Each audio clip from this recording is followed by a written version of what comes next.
teman-teman semuanya, perkenalkan nama saya Alinta Rizka Pratista Putri dari kelas 11 Akuntansi 2 nomor absen 3. Pada kesempatan kali ini, saya akan membuat video reaction tentang materi pendidikan Pancasila, khususnya tentang keterkaitan antar sila Pancasila.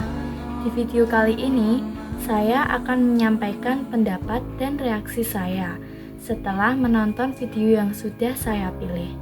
Mari kita mulai videonya. Jangan lupa tonton sampai selesai ya. Sebagaimana terlihat dalam gambar, kita biasanya membaca 5 sila ini satu persatu secara berurutan.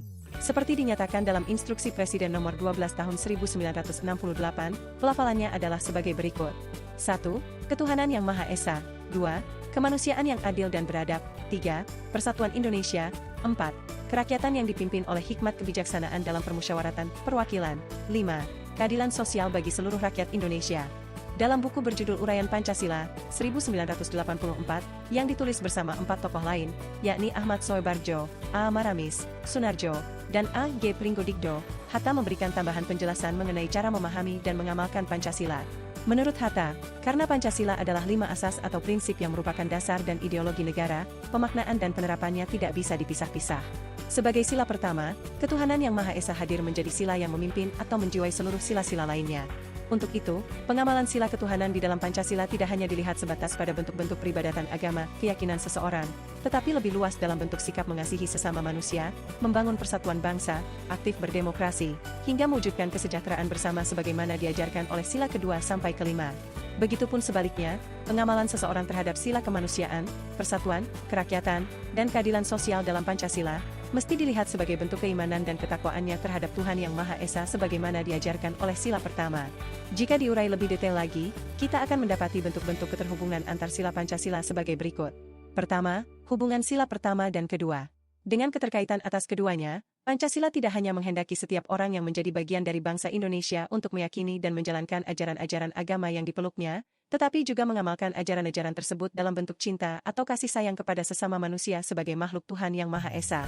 Demikian juga sebaliknya, kasih sayang kita pada sesama manusia, sebagaimana yang diajarkan sila kemanusiaan yang adil dan beradab, harus dilandasi oleh keimanan kita kepada Tuhan Yang Maha Esa sebagaimana ditegaskan oleh sila pertama.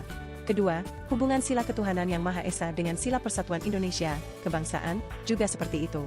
Hubungan kedua sila ini melahirkan prinsip ketuhanan yang diimani dan diamalkan dalam bentuk rasa cinta kita kepada tanah air dan bangsa Indonesia dengan segala macam upaya di dalamnya, baik untuk menjaga kelestarian alamnya maupun untuk merawat persatuan dan kesatuan bangsa di tengah keberagaman suku, agama, bahasa, dan budaya yang ada. Oleh karena itu, dalam kaitan inilah ajaran ketuhanan di semua agama dan kepercayaan di Indonesia harus dilihat sebagai ajaran yang memupuk rasa cinta tanah air dan bangsa kepada para pemeluk-pemeluknya. Ketiga, hubungan sila kemanusiaan yang adil dan beradab. Kedua, dengan sila persatuan Indonesia.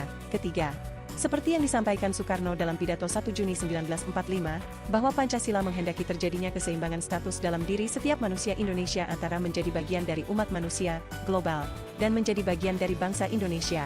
Dengan itu, identitas kebangsaan yang diajarkan oleh sila ketiga pada dasarnya merupakan bagian dari identitas kemanusiaan secara universal sebagaimana dikehendaki oleh sila kedua.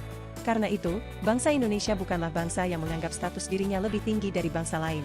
Ia mengakui dirinya sebagai bagian dari seluruh umat manusia yang memiliki agama, suku, dan bangsa yang berbeda-beda. Pada saat bersamaan, ia dituntut untuk selalu hidup harmonis dalam relasi yang setara sebagai sesama makhluk Tuhan Yang Maha Esa. Keempat, hubungan sila persatuan Indonesia. Ketiga, dan sila kerakyatan. Keempat, dalam hal ini, sila ketiga yang melahirkan prinsip kebangsaan, mesti dipahami sebagai paham yang di dalamnya memiliki nilai-nilai demokrasi atau kedaulatan rakyat. Dengan demikian, seluruh upaya yang dilakukan negara ataupun masyarakat dengan mengatasnamakan bangsa Indonesia, tidak boleh bertentangan dengan keberadaan hak-hak asasi manusia yang tertanam dalam prinsip demokrasi. Selain itu, keberadaan hubungan antara sila ketiga dan sila keempat ini juga menghendaki agar semua orang yang menjadi bagian dari bangsa Indonesia harus dilihat dalam posisi yang setara dan sama-sama bisa berperan untuk memajukan negara dan bangsa Indonesia. Seperti yang disampaikan oleh Soekarno dalam pidato 1 Juni 1945, negara Indonesia bukanlah negara yang lahir dan dijalankan oleh sebagian kelompok tertentu dari bangsa Indonesia, melainkan negara yang dijalankan oleh semua dan untuk semua bangsa Indonesia. Kelima, hubungan sila kerakyatan. Keempat, dan sila keadilan sosial. Kelima, sila kerakyatan dan sila keadilan sosial memiliki hubungan yang sangat erat.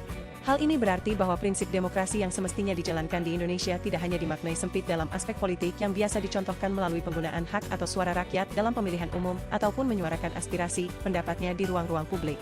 Lebih luas dari itu, prinsip demokrasi yang dijalankan juga harus mengikut sertakan aspek kesetaraan di bidang sosial ekonomi yang berujung pada terciptanya kesejahteraan hidup seluruh masyarakat Indonesia.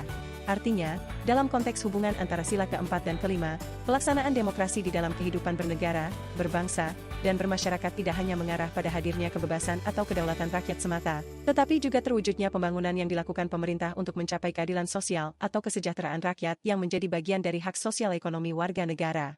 Dari uraian di atas dapat disimpulkan bahwa 5 sila Pancasila sesungguhnya memiliki sifat saling terkait dan tidak dapat berdiri sendiri. Jika salah satu sila dihilangkan, hilanglah makna kesatuan yang terkandung dalam Pancasila. Dengan demikian, ketika kita hendak memahami dan mewujudkan Pancasila, sejatinya kita tidak boleh menganggap bahwa satu sila dalam Pancasila lebih penting dari sila-sila yang lain karena kelimanya merupakan satu kesatuan yang bulat dan padu.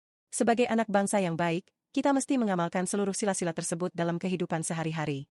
Setelah menonton video tentang keterkaitan antar sila Pancasila tadi, menurut saya penjelasannya sangat membantu untuk memahami bahwa setiap sila dalam Pancasila tidak bisa berdiri sendiri, tetapi saling berhubungan dan saling melengkapi. Dalam video tersebut dijelaskan bahwa sila pertama tentang ketuhanan menjadi dasar nilai moral yang kemudian mendorong sikap kemanusiaan pada sila kedua.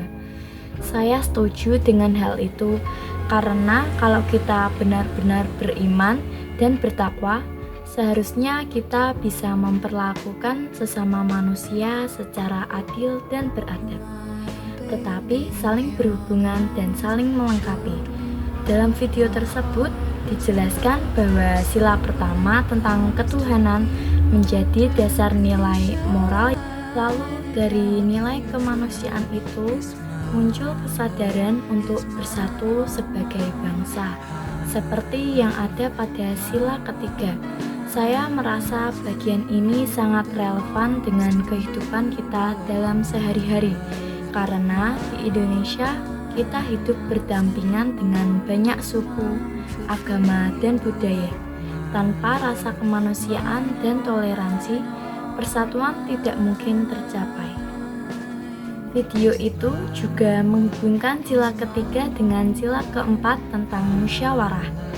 Saya sendiri setuju bahwa persatuan akan lebih kuat kalau semua keputusan diambil dengan cara musyawarah, menghormati pendapat orang lain, dan tidak memaksa kehendak.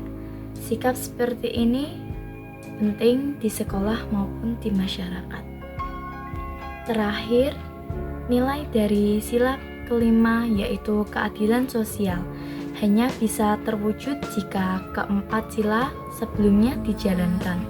Saya merasa pesan ini sangat mengena karena keadilan tidak datang begitu saja, tetapi harus dibangun dari sikap toleransi, kemanusiaan, dan kebersamaan.